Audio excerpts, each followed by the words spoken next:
You've never once in your entire life heard your own voice the way every single other person who has ever spoken to you has heard it.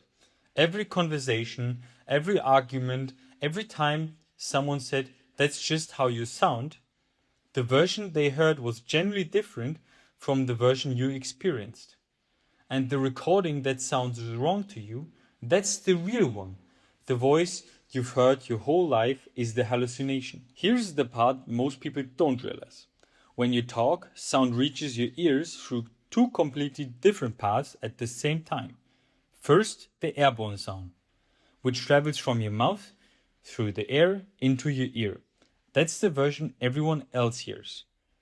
But you also get a second signal, transmitted through the bones and tissue of your own skull directly to your inner ear. Bone conduction emphasizes lower frequencies, which is why your self-heard voice sounds deeper and richer than the airborne version alone. You've been hearing a private mix of both signals your entire life. Nobody else has ever heard that exact mix, only you. A microphone only has access to the airborne signal. It physically can't pick up the vibrations traveling through your skull, obviously.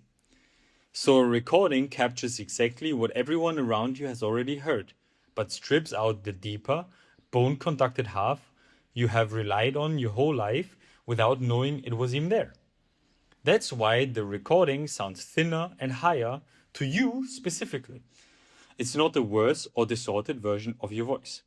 It's the complete real version, minus the private internal track that was never available to anyone else in the first place, including, in a strange way, the you who used to hearing it. This isn't just a trivial audio quick. It touches something closer to identity.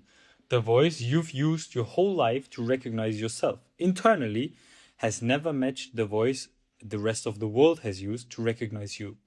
Two generally different signals, both real, both your voice, just heard from two different physical positions that can never be reconciled. Most people never think about this because the mismatch is invisible day to day. You don't usually hear your own voice played back at you.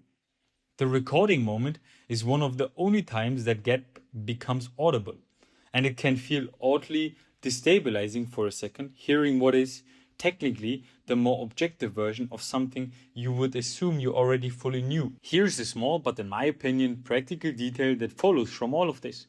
People who hear their own recorded voice repeatedly, professional speakers, podcasters, anyone who edits their own audio regularly, tend to stop feeling the initial discomfort over time. The voice in the recording hasn't changed. What's changed is that their brain has built a second, accurate internal model of what they actually sound like externally, alongside the old bone-conducted internal version.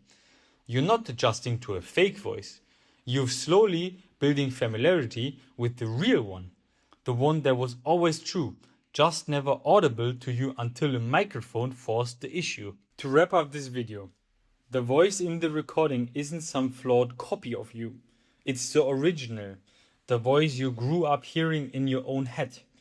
The one you've built your entire sense of self around was a private hallucination nobody else ever shared, including eventually you. And last but not least, if you want to learn more about this topic, feel free to subscribe.